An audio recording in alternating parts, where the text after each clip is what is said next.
Salut les amis Taureau et bienvenue dans votre guidance générale pour le mois d'octobre 2021. J'espère que vous allez bien tous et toutes, que tout le monde a la forme, la santé, le moral et je suis ravie de vous retrouver pour cette guidance pour le mois d'octobre. Allez, c'est parti les taureaux, on va aller retourner les cartes. En énergie générale, pour vous, j'ai tiré l'as d'arc-en-ciel, la plénitude, en plein centre de votre tirage, donc c'est une très bonne carte. Donc ça s'annonce quand même plutôt bien. Alors, dans la vie physique et matérielle, nous avons le valet de feu, l'espièglerie. Très jolie carte aussi. Dans la vie mentale, nous avons la numéro 16, la foudre. La 16 des arcanes majeurs. Dans la vie émotionnelle, nous avons la 4 de feu, la participation. Donc deuxième énergie de feu. Et dans la vie spirituelle, vous avez la 10 de feu, la répression. Ok, c'est un drôle de tirage. Alors là, je vous avoue, c'est un tirage un peu particulier. Vous avez une arcane majeure, vous avez de l'arc-en-ciel et beaucoup de feu. Alors, en effet, il y a beaucoup de feu d'une certaine manière dans ce tirage. Alors, on y va. Avec cette as ici d'arc-en-ciel, ça va vraiment vous parler de votre valeur. C'est vraiment une histoire de se sentir riche intérieurement de qui l'on est, de ce que l'on est, de son potentiel. C'est reconnaître que l'on a un potentiel intérieur et c'est quelque part le valoriser. Donc ça parle vraiment de ces richesses-là, qui sont par exemple la créativité, l'intuition, l'abondance, le charisme, l'attraction, le fait d'attirer à soi, etc.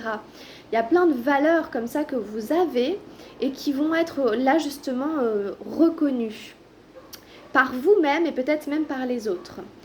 Cette notion de plénitude, c'est vraiment la complétude, c'est vraiment se sentir plein de ce que l'on est. C'est pas de l'autosuffisance non plus, mais c'est juste ne pas vivre avec une sensation de manque, ne pas avoir l'impression qu'on doit combler quelque chose par l'extérieur, c'est réussir à s'auto-suffire quelque part ou à se connaître suffisamment aussi pour répondre à ses propres besoins, sans attendre forcément que l'extérieur le fasse pour nous. Donc il y a des connaissances de soi, il y a des notions d'épanouissement, etc. Donc ici on a atteint un espèce de sommet, un espèce de summum qui annonce aussi une nouvelle étape de votre vie. Qui annonce, ou peut-être pas une étape parce que c'est pas une arcane majeure, mais qui annonce quand même un renouveau, une nouveauté, une renouveauté j'allais dire. Voilà, quelque chose de cet ordre-là. Qui se passe dans la matière, vraiment physiquement. Vous allez sentir qu'il y a quelque chose de nouveau qui vous implique complètement et qui vous demande, si vous voulez, de reconnaître votre potentiel. Donc voilà, il y a une valorisation, une mise en avant, une notion d'accomplissement, d'être plein, une notion de plénitude, d'épanouissement vraiment. Alors, le reste du tirage est assez différent. Donc peut-être qu'il y a des choses que vous allez traverser, mais que le fil conducteur, ce sera celui-là. Dans la vie physique et matérielle, vous avez le valet de feu, l'espièglerie. Et donc, on a ici un clown, on a un personnage qui est extrêmement gai, qui est extrêmement joyeux. C'est pas du tout péjoratif, le clown. Ça va nous parler d'audace. L'audace, c'est vraiment le fait de oser.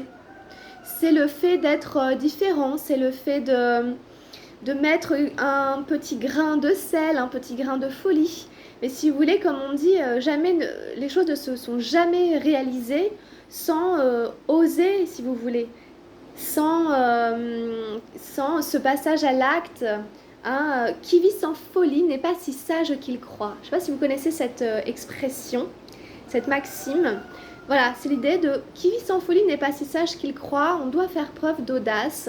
Et puis on doit aussi oser la différence, oser la petite note d'humour qui sort complètement de l'ordinaire, etc. Et qui fait qui se fait remarquer du coup. Donc vous allez aussi peut-être vous faire remarquer ou ressentir cette reconnaissance par ce côté espiègle, par votre petit grain de folie à vous, par ce qui fait votre authenticité. Donc vous pouvez être pris dans la vie professionnelle, etc., d'envie de faire des choses qui... Voilà, peu importe que ce soit différent, que ça sorte de l'ordinaire, au contraire, vous avez envie, vous allez le faire. Donc vous voyez, ça pétille, il y a vraiment tout plein de paillettes, etc. Donc c'est très léger et c'est très chaud. C'est-à-dire qu'en fait, il y a beaucoup d'envie. C'est dans la démarche, c'est dans l'énergie, vous voyez. C'est léger, c'est gai et c'est vraiment chaleureux. Donc vous pouvez vraiment ici passer à l'acte et faire des choses que enfin vous osez faire parce que vous vous estimez à votre juste valeur et vous avez bien envie d'être reconnu pour ça en fait. Et puis bah tant mieux, si ça fait rire, si ça sort de l'ordinaire, si c'est complètement iconoclaste, enfin je sais pas comment dire, vous voyez, exubérant, excentrique, ben c'est pas grave parce que vous êtes authentique et ça correspond exactement à qui vous êtes. Donc il y a des choses de cet ordre-là, dans une nouveauté. Je ne sais pas si c'est ambitieux, mais en tout cas, ouais, il y a de l'audace. C'est peut-être excitant, entre guillemets. Ça peut être un peu exaltant. Alors, dans la vie psychique, nous avons la 16 des arcanes majeures, la foudre. Alors, là, il y a quelque chose qui peut se produire, qui peut se passer, un peu comme un tremblement de terre intérieur, qui vient justement refonder les bases, proposer de nouvelles structures internes pour avoir une nouvelle assise intérieure. Donc comme c'est dans le psychisme, le psychologique, peut-être qu'il y a des schémas, des idées, ça peut être des choses sur lesquelles vous vous basiez avant, vous basiez votre système de réflexion et tout, qui vont un peu s'effondrer, qui vont un peu s'écrouler. C'est un peu la purification par le feu. C'est, vous voyez, on a tous les chakras qui flambent parce qu'il y a une forme de consommation de quelque chose de vieux, d'ancien, d'obsolète. Alors on peut être ébranlé. Ça peut être aussi quelque chose de soudain, voilà, quelque chose de soudain, d'inattendu qui vient vous ébranler et vous remettre en question, vous apporter une prise de conscience. Le coup de foudre, vous savez, qui crée aussi l'éclair de génie. Des fois, c'est ça aussi. C'est un éclair de génie qui vous fait passer à l'acte de manière tout à fait audacieuse et vous réalisez pleinement dans votre vie, par exemple, professionnelle. Donc peut-être c'est ça, un espèce d'éclair de génie, un espèce de coup de foudre mental. Eureka, j'ai trouvé. Quelque chose comme ça. Voilà, donc c'est pas forcément négatif, mais il y a quelque chose qui s'embrase là comme ça dans votre esprit et qui peut être porteur de vie, d'envie, d'exaltation, etc. Ça peut aussi être dans cet ordre-là. Après, ça peut être un phénomène inattendu. Il peut être positif ou négatif aussi. Ça peut être apprendre une nouvelle, ça peut être découvrir quelque chose, ça peut être une situation qui nous ébranle, etc. Et qui fait que psychologiquement, on doit composer avec, on doit s'adapter, on doit peut-être reconstruire des choses, etc. Donc vous verrez comment vous arrivez à gérer ce phénomène inattendu, s'il est dans le positif ou dans le négatif en fonction de la situation que vous traversez. Après, avec ces 3 cartes-là, c'est pas mal. Après, avec les cartes que l'on a ensuite, c'est un peu différent.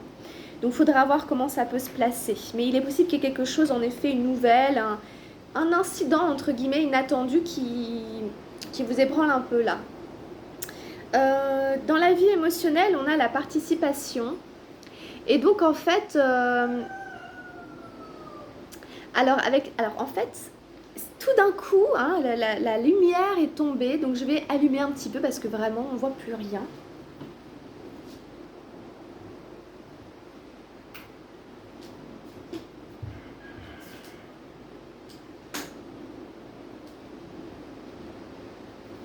Voilà, il n'y a pas une différence fondamentale, mais c'est un petit peu mieux quand même.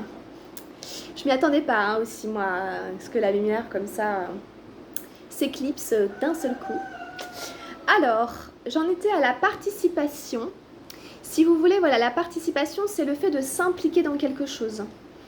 Hein, c'est le fait d'être tout à fait présent, le fait d'être là, le fait de, justement, d'agir, de répondre, voilà, de faire acte de présence, etc. Donc en fait, il y a un événement ici qui vous met en retrait, il y a une situation qui vous amène à être en retrait, à ne pas forcément vous impliquer émotionnellement dans l'affaire. Donc ça, c'est pour X raisons. Mais vous voyez, tout d'un coup, le tirage, il tourne. Il tourne et il part vers d'autres énergies à partir du moment où on a cette foudre ici dans le psychologique et ensuite l'émotionnel et le spirituel. Donc, il faut voir ici qu'est-ce qui s'est passé qui fait que tout d'un coup, vous vous mettez en retrait. Voilà, hein, on vous questionne sur est-ce que tu participes ? Est-ce que affectivement, émotionnellement, tu es présent, impliqué ou pas hein Donc, c'est qu'il y a quelque chose ici qui vous désengage. Vous vous désengagez un petit peu, vous ne voulez pas prendre parti, vous ne voulez pas forcément, justement, reconnaître vos émotions, les exprimer, les partager. Voilà, il y a un endroit où on vous dit vous n'êtes pas forcément présent, vous n'êtes pas sur le front, vous n'êtes pas sur le terrain. Il y a un endroit où vous vous désengagez. Et en fait, on tombe carrément sur la répression ici. Voilà, le 10 de feu. Donc, boum, boum, boum, boum. Vous voyez, on a l'impression de dégringoler les étages un peu dans votre tirage. Donc, c'est étonnant. Ou alors de les remonter. Mais voilà, d'un côté ou de l'autre, il y a une espèce de progression ou alors, voilà. Ou de digression, peu importe, ou de régression, je ne sais pas comment on pourrait dire. Alors, en tout cas, là, avec la répression, il y a quand même l'idée d'avoir une espèce de sentiment refoulé, justement, des choses qu'on a refoulées, qu'on a gardées pour soi, qu'on n'a pas exprimées, des choses comme ça qui font que du coup, la vie spirituelle ne peut pas grandir, la vie spirituelle ne peut pas non plus se relier à quelque chose de sain. Apparemment, il y avait peut-être le fait de vous relier au niveau spirituel à des choses très toxiques, voire peut-être même un peu maléfiques. Hein. Parce que cette carte, elle est quand même, c'est la carte vraiment de la perversité, de la perversion, de toutes les dépendances affectives. Donc peut-être que vous étiez attaché au niveau spirituel à des formes de dépendance, à des formes de magie ou même des choses comme ça peut-être, hein, des trucs qui vous privaient de votre liberté, de votre libre pensée et qui faisaient que vous pouviez avoir une vie spirituelle saine. Là, il y a quelque chose de très malsain, hein, il y a quelque chose d'extrêmement malsain en rapport avec la vie spirituelle ou religieuse ou le développement personnel ou la manière de considérer tout ça, l'angle sur lequel vous le preniez. On va parler un peu au passé parce que si vous voulez, ça peut être aussi la fin d'une période comme ça. Peut-être la fin d'une période où vous aviez peut-être des pratiques obscures, des pratiques, je ne sais pas, peut-être de magie noire ou de choses comme ça. Ou alors que vous utilisiez voilà, la spiritualité à des fins mauvaises, si on peut le dire comme ça. En tout cas, voilà, peut-être qu'il n'y avait pas du tout d'ailleurs de spiritualité. Peut-être que c'est quelque chose que vous ne viviez pas du tout au quotidien. Peut-être que vous étiez privé de spiritualité. Il y a ça aussi du coup. L'absence totale de nourriture spirituelle, de vie spirituelle, de contact avec la spiritualité, comme si ça n'existait pas du tout. Comme si vous étiez privé de cet univers-là. Et donc en fait c'est la fin d'un rapport comme ça à la spiritualité. Peut-être c'est cette absence, cette privation, cette chose qu'il y avait un peu ici dans la vie émotionnelle, le fait de ne pas être impliqué. Là on a quelqu'un qui est complètement coupé, hein, qui ne peut pas réfléchir, qui est complètement enchaîné à quelque chose d'extrêmement toxique, d'extrêmement malsain. Mais c'est la fin de cette période puisque c'est un numéro 10. C'est la fin d'un cycle extrêmement perturbant, fatigant, douloureux dans le rapport à la spiritualité, au développement personnel. Et donc en fait cette espèce de toxicité latente, elle prend fin. Voilà, donc on va peut-être plutôt l'interpréter comme ça, parce que vous avez quand même un as d'arc-en-ciel qui est très beau. Donc peut-être que vous allez passer de ce 10 de feu à un as d'arc-en-ciel. Vous allez prendre conscience de votre plein potentiel. Ça va peut-être passer par un espèce d'éclair de lucidité, ou peut-être le fait d'être un peu ébranlé psychologiquement. On va vous questionner aussi sur votre implication émotionnelle dans telle affaire. La spiritualité ne peut pas se passer d'une implication émotionnelle. Si on se coupe de ses émotions, on ne peut pas avoir une vie spirituelle. Si on ne reconnaît pas ses émotions, on ne peut pas non plus avoir une vie spirituelle. On ne peut pas être dans le déni, on peut pas être... Il y a des choses que l'on doit affronter, les choses qui doivent être acceptées, intégrées, pour que puisse se débloquer l'évolution de l'âme, le chemin initiatique.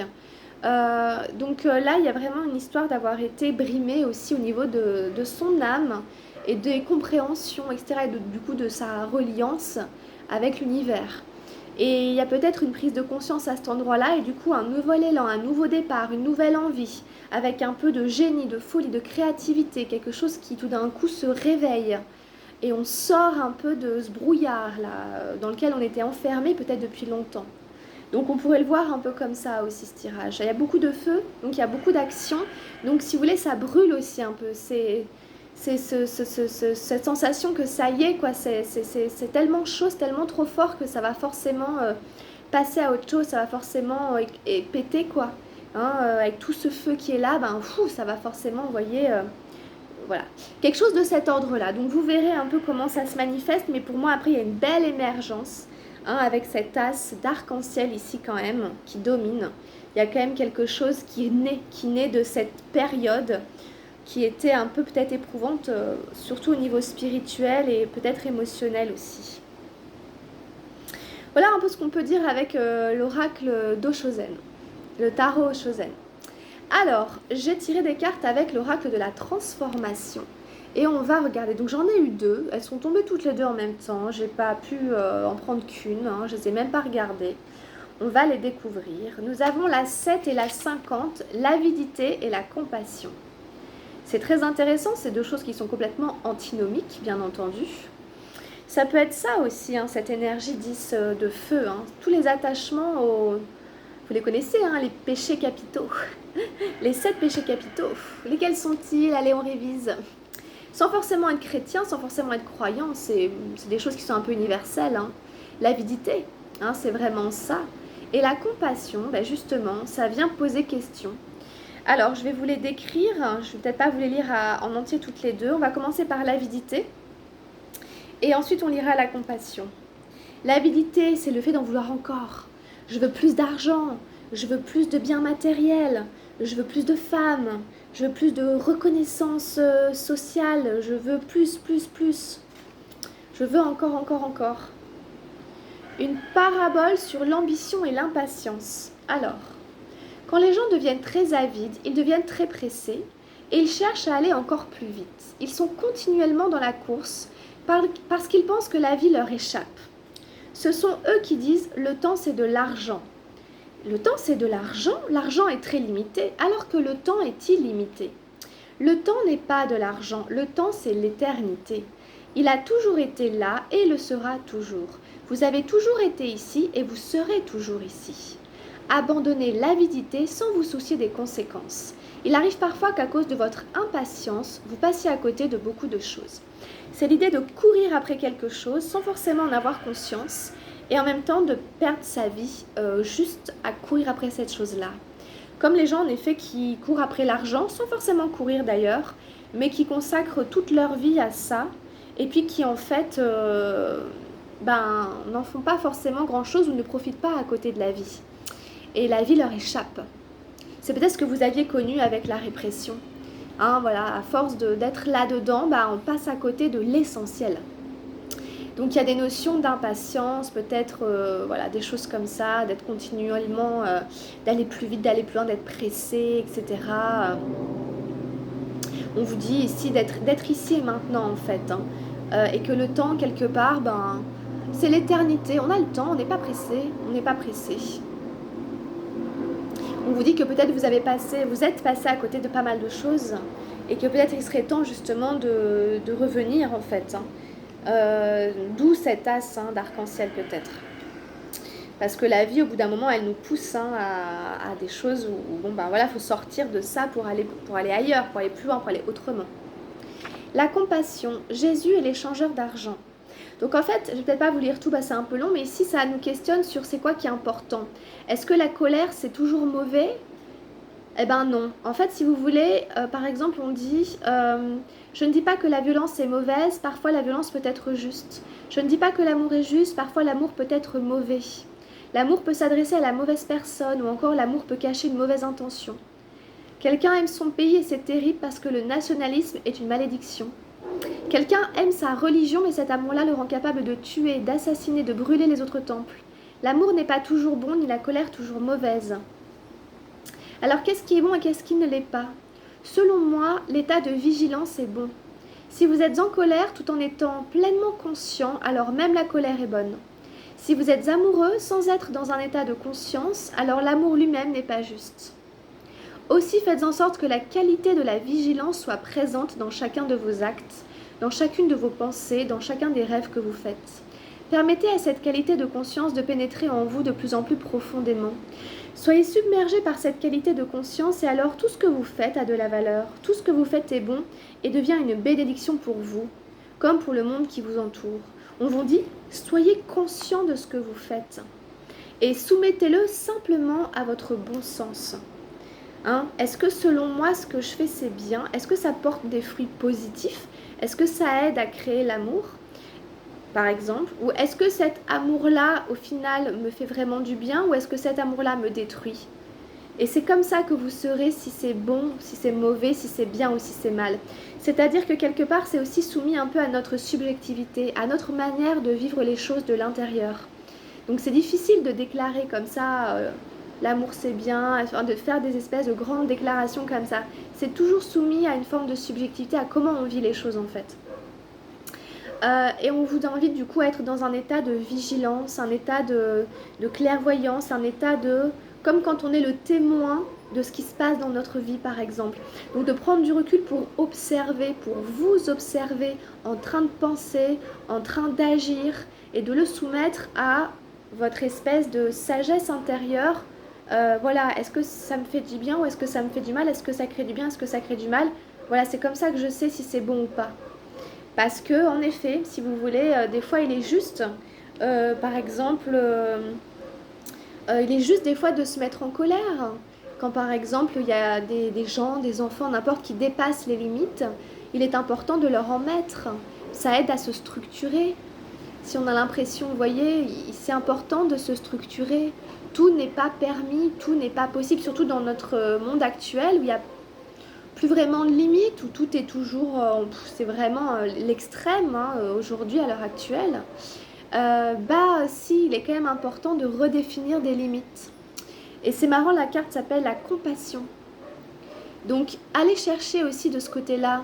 Est-ce que ce que l'autre vit, est-ce que ce que je fais vivre à l'autre me permet d'être dans le partage de ce qu'il ressent, dans le partage de son émotion?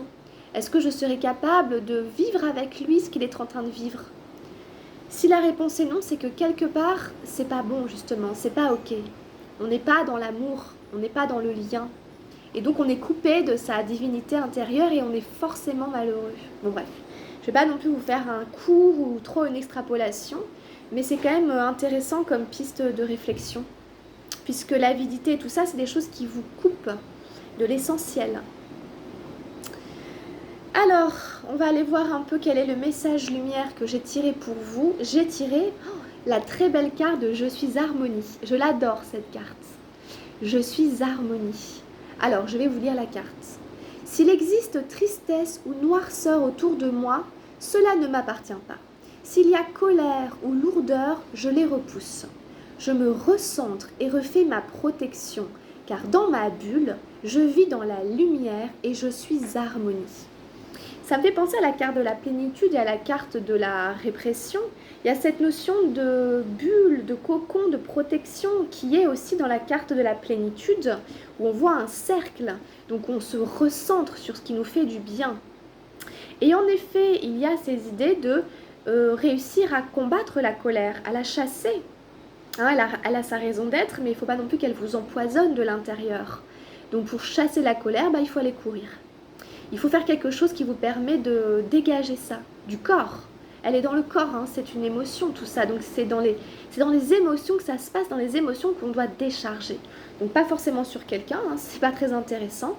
Mais par exemple en faisant du sport, après un bon footing, après un bon jogging, on a moins de colère. Et du coup on a un mental qui est dégagé, des idées noires. Ça va ensemble, hein. La colère crée des idées noires.